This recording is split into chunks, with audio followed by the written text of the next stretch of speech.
नमस्कार, सार्वमंथन न्यूज महाराष्ट्रमध्ये आपलं स्वागत. पाहुयात आजची सविस्तर बातमी. राज्याचे उपमुख्यमंत्री अजितदादा पवार हे अभ्यासू, स्पष्टवक्ते आणि ग्रामीण महाराष्ट्राशी घट्ट नाळ जपणारे निर्भीड नेतृत्व होते.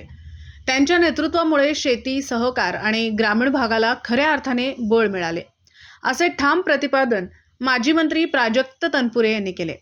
राहुरी नगर परिषदेच्या सभागृहात दिनांक 30 जानेवारी 2026 रोजी सायंकाळी सर्वपक्षीय वतीने आयोजित करण्यात आलेल्या श्रद्धांजली कार्यक्रमात ते बोलत होते.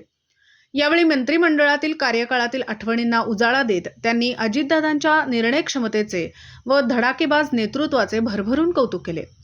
प्राजक्त तनपुरे पुढे म्हणाले की मी आमदार झाल्यानंतर राज्यमंत्री पदाची संधी मिळण्याचे संकेत अजितदादांनीच दिले होते. मंत्रिमंडळात त्यांच्यासोबत काम करताना प्रशासन, निर्णय प्रक्रिया आणि जबाबदारी यांचे खरे धडे मिळाले. ते अत्यंत कठोर निर्णय घेणारे असले तरी मनाने तितकेच हळवे होते.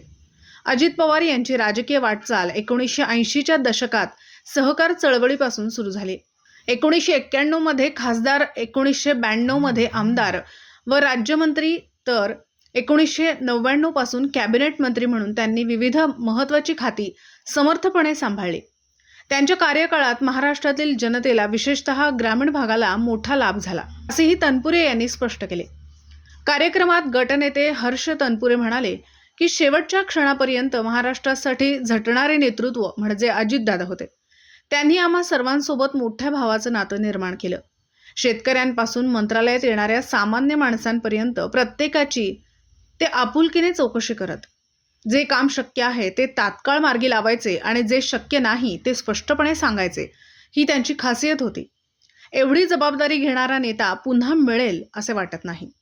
यावेळी लोकनियुक्त नगराध्यक्ष भाऊसाहेब मोरे, माजी नगराध्यक्ष अनिल कासार, प्रकाश पारख, पत्रकार राजेंद्र वांडेकर, बाळासाहेब आढाव, नगरसेवक प्रतीक तनपुरे, अरुण साळवे, बाळासाहेब उंडे, मधुकर घाडगे, बाळासाहेब जाधव, निलेश जगधने, देवेंद्र लांबे, संतोष कुमार लोढा आदींनी आपले मनोगत व्यक्त करत अजितदादांच्या आठवणींना उजाळा देत श्रद्धांजली वाहिली.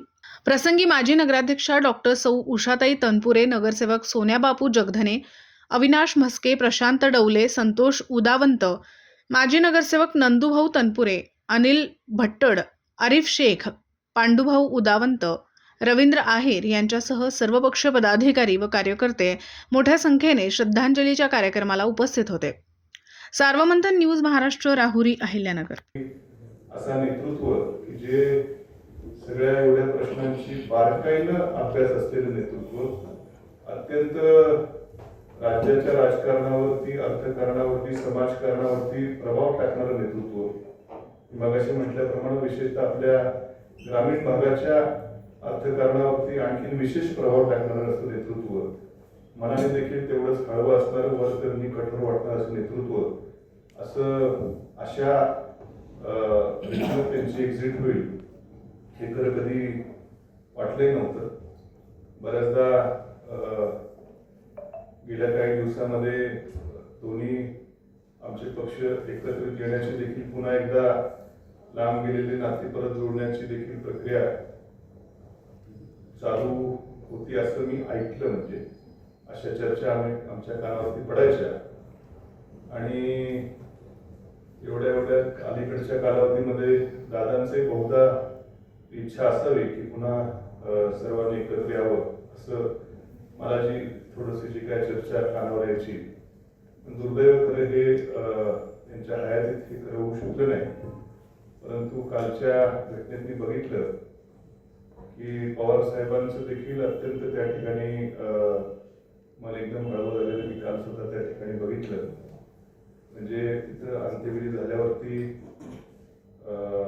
साहेबांची गाडी अशी आणून ठेवली तिथं, किंवा समोर स्टेजवर बसले होते आणि आता किती वेळ बसणार म्हणून त्यांची गाडी तिथं आणून लावली पवार साहेबांची. आम्ही वरती गेलो, मी दर्शन घेतलं त्यांचं. आणि सुप्रियाताई म्हणलं की तुम्ही आपलं ते थोडा विधी उरकल्यावरती शक्यतो लोक ते आपण पाणी वगैरे दिल्यावर लोक जातात. मग ताई लोकही बरेचशी गेली होती, पण काही मंडळी तिथं होती. पण ताईंनी विनंती तर आता तुम्ही म्हणजे आपण आता त्यांच्या वयानुसार वगैरे जाण्याची विनंती केली, पण ते मी ते नाही म्हटले. ते शेवटपर्यंत त्या ठिकाणी म्हणजे निश्चितपणे कुठेतरी त्यांच्याही मनावर मोठा भावनिक त्या ठिकाणी आघात त्या ठिकाणी झालेला आहे आणि ही देखील मोठी दुर्दैवाची गोष्ट आहे. आज बरंच बोलण्यासारखे पण आता वेळ त्या ठिकाणी कमी आहे आणि म्हणून आपण दादांच्या आठवणी या ठिकाणी जागृत झाल्या. आपण सर्वजण त्यांना शेवटची श्रद्धांजली अर्पण करण्याकरता म्हणून ही शोकसभा या ठिकाणी आयोजित केली. मी आपल्या रावरीकरांच्या वतीनं आमच्या तनपुरे कुटुंबियाच्या वतीनं दादांना खरं भावपूर्ण आदरांजली अर्पण करतो. असं नेतृत्व खरं पुन्हा होणं मला वाटत नाही की इतकं मोठं नेतृत्व एवढं मगाशी बोलल्याप्रमाणे एवढं अभ्यासू, एवढं जिगरबाज, धडाकेबाज आणि तेवढंच प्रेमळ व्यक्तिमत्व हे महाराष्ट्रात पुन्हा घडणं मला वाटत नाही. हे पुन्हा असं नेतृत्व उभं राहील.